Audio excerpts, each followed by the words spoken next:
So our objective for today, I can solve real-world problems using systems of linear equations. We read it together, 1, 2, 3. I can solve real-world problems using systems of linear equations. Today, like I said, today we're going to cover two different forms, the mixture and digit problems. Mixture and digit. And once again, you don't need a fair model. We already know what systems are, and you already have the steps, the problem-solving steps. Remember that? Yes, Mr. Q. All right, good. So, systems, we have the fair model. Steps, we have the problem-solving strategies, right? And just to recap, last week we covered some cost and item type problems like this one, right?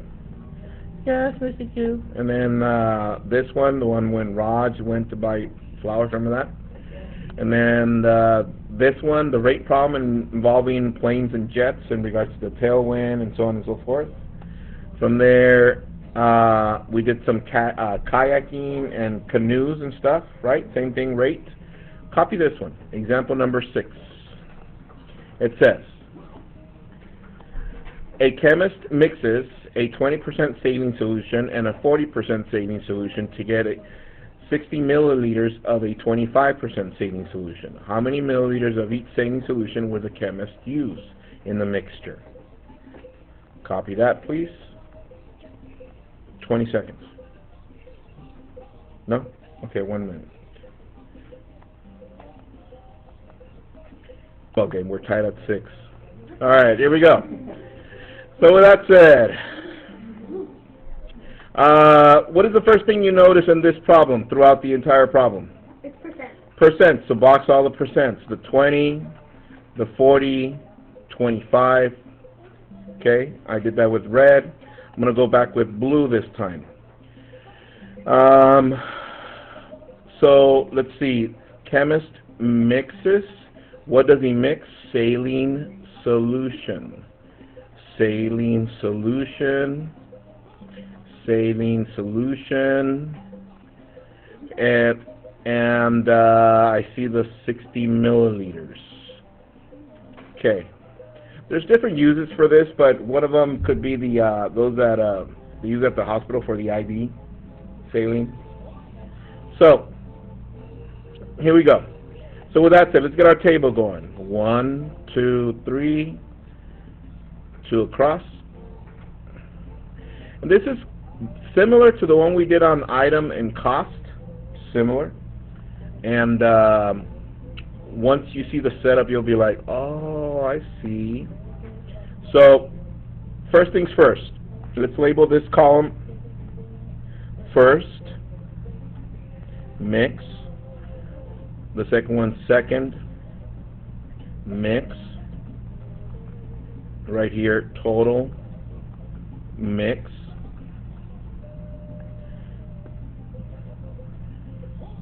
So what was the first thing that we boxed that was so obvious? Percent. So this row, we're going to label it percent. And in parentheses, instead of writing it as a percent in this row, we're going to write it as a decimal. Decimal. I'll explain it right. Here we go.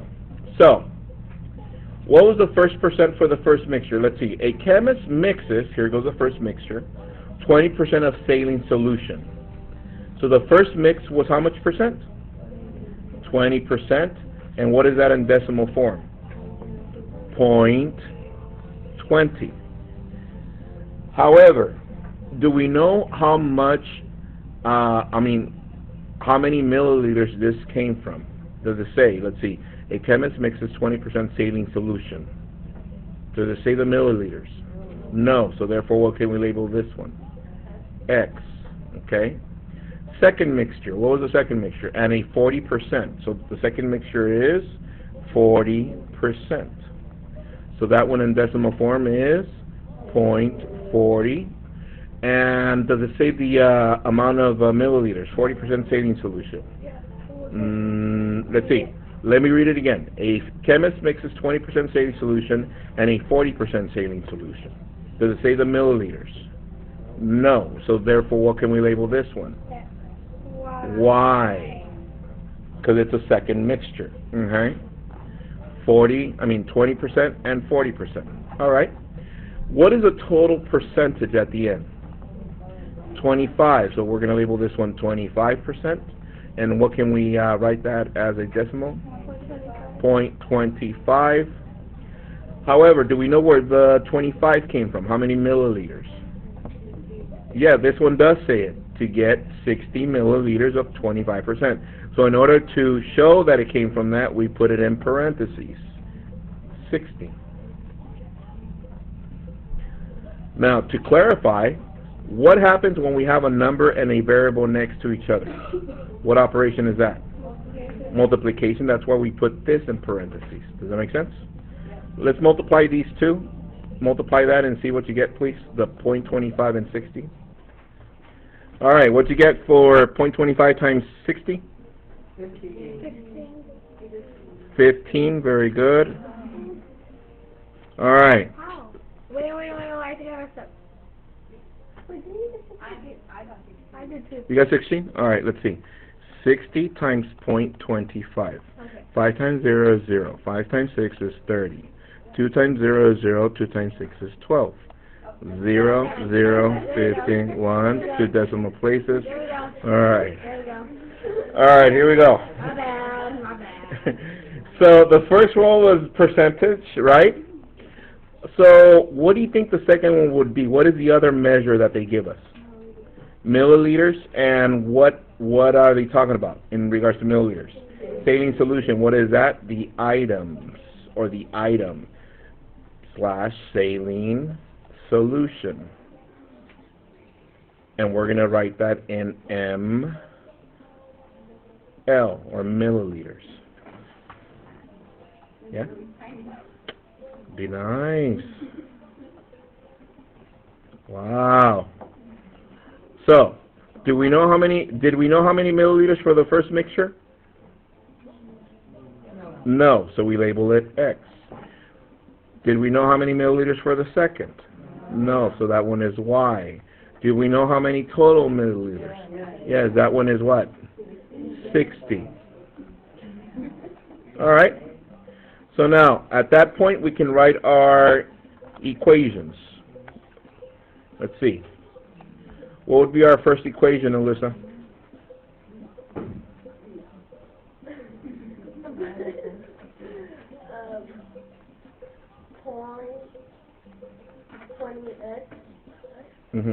Plus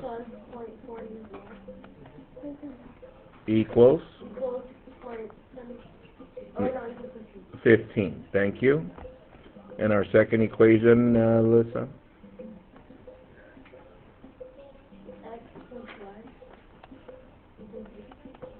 Thank you. Does that look familiar now? Yeah, let me zoom in. Does that look like a system? Yes. So now, by looking at it, we cannot cancel any of them if we are solving by elimination, which means we can choose which variable to eliminate. Which one do you want to eliminate from here, Haley?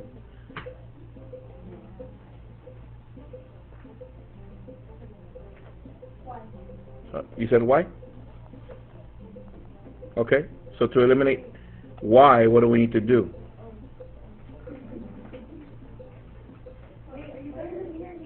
I said Haley. Negative 0.40, so we need to distribute into the entire equation. Thank you. So this is negative 0.40x, negative 0.40y equals, let's see, Marissa, what is 60 times 0.40? It's a negative.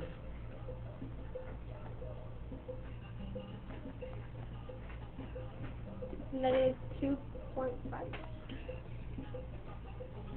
Wait, no, 24. 24, thank you. So draw your line across and put the wiggles on the middle one. Wiggle, wiggle, wiggle, wiggle. So now we're going to use the first and the last, and let's start by combining. What is 20 minus 0.40? negative 0.20x. 40 minus 40, cancel, equals 15 minus 24, that's negative 9. So far so good? Okay, oh, went too fast. Okay, what's our last step? Divide by negative 0.20, divide by negative 0.20. X equals negative divided by negative, so positive. 9 divided by 0.20. Marissa. Oh my god, I don't know what I'm thinking.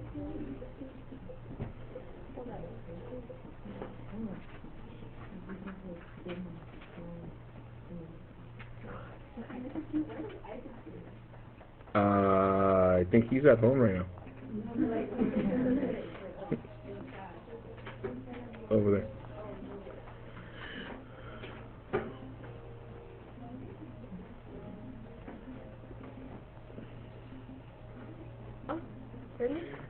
Okay, Marissa said 45 milliliters. 45. Oh, 40.5. Who got 40.5? No? How about who got 45? Oh, really? Okay, that is correct. 45. So, make sure when you do your long division, 9 divided by 0.20, move the decimal twice, add 2 zeros, get rid of the decimal. If it's in there 4 times, that's 80, subtract, that's 10, bring down the 0, 5 times, that's 100. We're done, so it's 45 milliliters. So, we're done with X. Which one are we missing? Why? No, I'm asking you, which one are we missing? Why?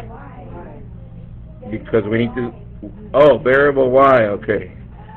You see what I did right there? Alright, so. So therefore we're going to get the item equation, this one right here. X plus Y equals 60. But now instead of X, what do we substitute in there? 45 plus Y equals 60 minus 45 minus 45. Y equals 15 milliliters. So now, before you start writing your statement, look up please. Let's see, which is the first variable on our first column? X, okay, which is over here. What percent corresponds to 45? 20%. Remember that, because that's what you're going to have to mention in the statement. Which percent corresponds to 15? 40%. Are we there so far? So now let's write our statement. The chemist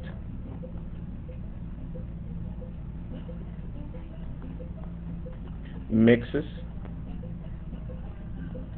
45 milliliters of 20% saline solution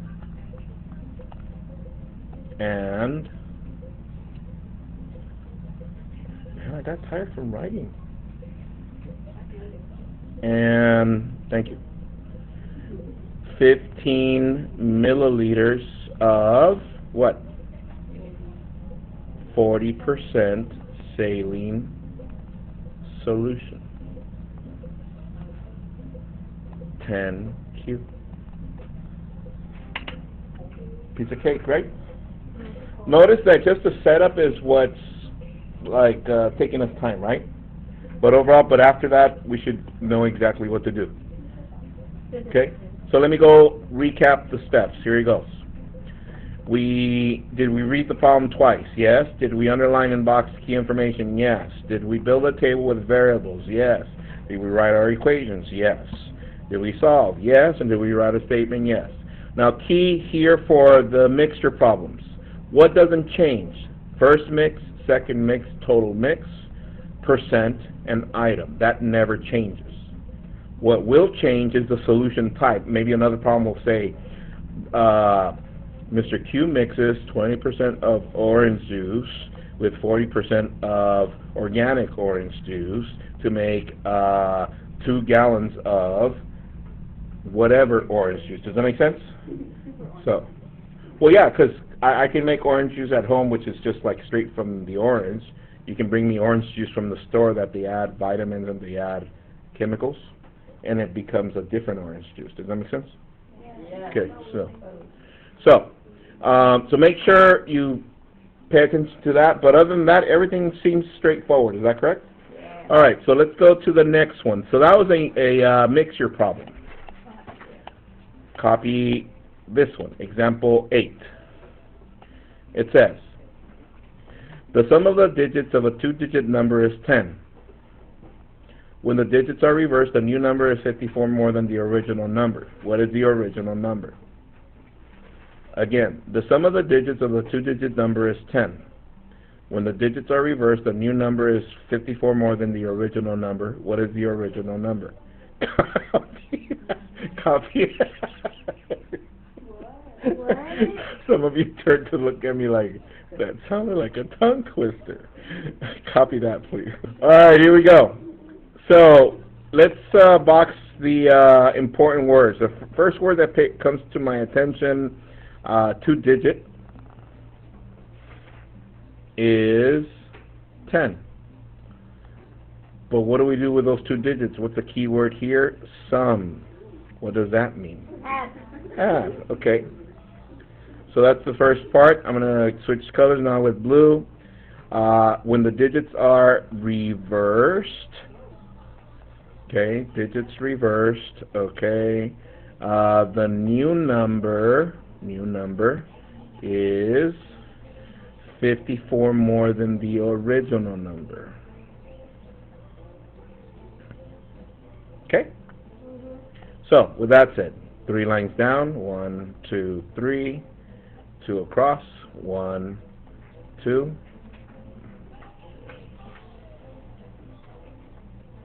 So, with this one, we do have a total, okay? However, let's see, what are we talking about in this problem? The sum of the digits of a 2-digit number. 2-digit number. For example, it has nothing to do with the answer for this one, but I'm going to give you a random 2-digit number like 23. That's a 2-digit number, right? If I was to ask you what is the place value of each of those numbers, what is the place value of the 2? It's in the what? Tens. In the tens. How about the 3? That's in the what? One. In the ones or the units. Is that correct? So therefore, what would we label this first column? Tens. This one will be units. Also in parentheses, the ones digits. Okay? So, now we can start our organization here. I'm going to start with this first row. So, after we reverse it, it's a new number, so therefore, what is the other word that they use? Original. So therefore, this first one would be our original. Original number. So, do we know what the 10th digit is of the original? No, I'm saying, do they give us what it is? No. So what can we label it? Very good. T. Why? Oh, because 10? Because it's in the 10th digit. On all of them, do you want us to use, like on the tens, do you want us to use like tens, or can we use X and Y? Or do you want us... That's fine. You can use T. All right. So, how about this one? Do we know the units? No. So let's label this one U. U. Let's see. And what was the key word? Sum. That means we're going to add these two. Is, and that gives us what? 10. All right. That was the original. Now let's go to the new number. So be careful with this one. Watch. It says, when the digits are reversed, so look up. I have a 10 and the units. When we reverse them, what does that mean? That the units is going where? On the tens, and the tens is going in the units. But if this is a unit, and I write it here, Wouldn't that confuse you if it's in the tens unit and it's a U? So how can we label it so that we know it's in the tens unit? TU. We already have the variable, U.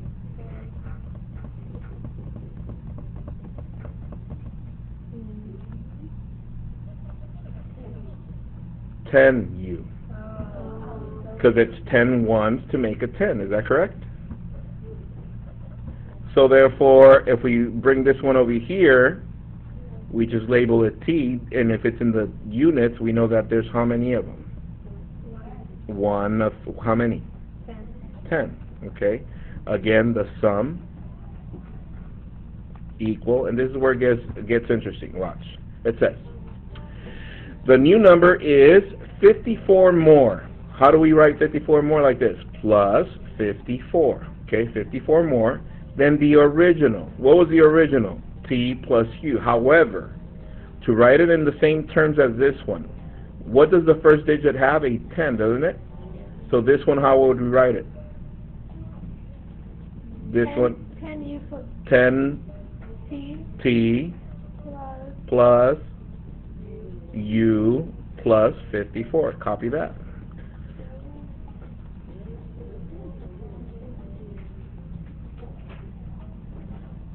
Yes, this is going to be one of those that you really need to pay attention to the details. So this is probably going to be the only challenging thing that you need to remember, and we'll cover that right now. So, with that said, let's write our equations. Let's see what we got so far. Let's write the first one. What is our first equation, Lisa?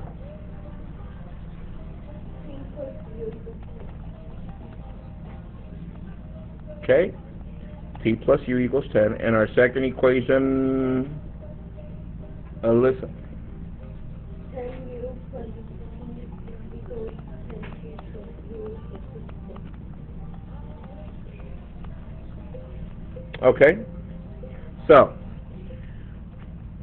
which one of these two equations is already simplified and ready to be used in a system? The first one, is that correct? So I'm going to put this one over here to the side. T plus U equals 10. Which one do we need to get all variables to one side so it can look something similar to this? This one right here. So watch. To get the T and the U to this side, what do I need to do? Subtract 10T and subtract U. Are we there so far? So therefore, subtract U and subtract 10T from each side. These cancel. We're left with 9U minus 9T equals 54. Does that look familiar now? Yeah. So now check this out. Look up really quick. At this point, I can bring this one and write it here. 9U and negative 9T equals to 54, and then I would have to multiply this one times 9 and then eliminate. Is that correct? However, look at what my brain is looking at. I'm going to show you what my brain is looking at. This one is 9, this one is 9, and this one is a multiple of 9. I'm going to reduce this to lower terms by doing what? Dividing by 9. So, let's see. What is 9 divided by 9? 1U. And I'm going to write that under this one. It's a positive. What is negative 9 divided by 9? Negative 1T. And I'm going to write it under here. Negative 1T. What is 54 divided by 9? 6. And now that I just simplified this one, here's my system. Can I solve this system now? Yeah. Yeah. What is T minus T? 0. This is 2U equals 16. What do I do next? Divide by 2, divide by 2, U equals 8. Alright, so we're done solving for U. Which one of these two do you want to use to solve for T? The first one? Alright, so I'm going to use T plus U equals 10, and instead of U, I'm going to substitute 8. T plus 8 equals 10, minus 8 minus 8, T equals 2. So, now we have two digits, one in the tens digit and one in the units. So what is my original number? 28. It says, isn't this the tenth digit? Isn't this the one digit? Yes. If we add these, isn't it 10? Yes. What else does it say? Let's see. The sum of the digits of a two-digit number is 10. Was that the truth? Yes. When you reverse the numbers, let's see. Let's reverse the numbers. 82. The new number is 54 more than the original. Let's see. 54. That's 12. I got 1. That's 8. Yep. Wait, how did Martha figure it out? Oh, you can actually guess and check in your brain. Look for a two-digit number and add to 10. So anyways, today's home play for tonight. Does everybody have a play sheet 6-5? No? So on your way out, it's over here. So you need to complete play sheet 6-5. Play sheet. And page 309 only. There's tutoring today. If I don't see you here today, I'll see you guys tomorrow. Have a good one, everyone. Bye.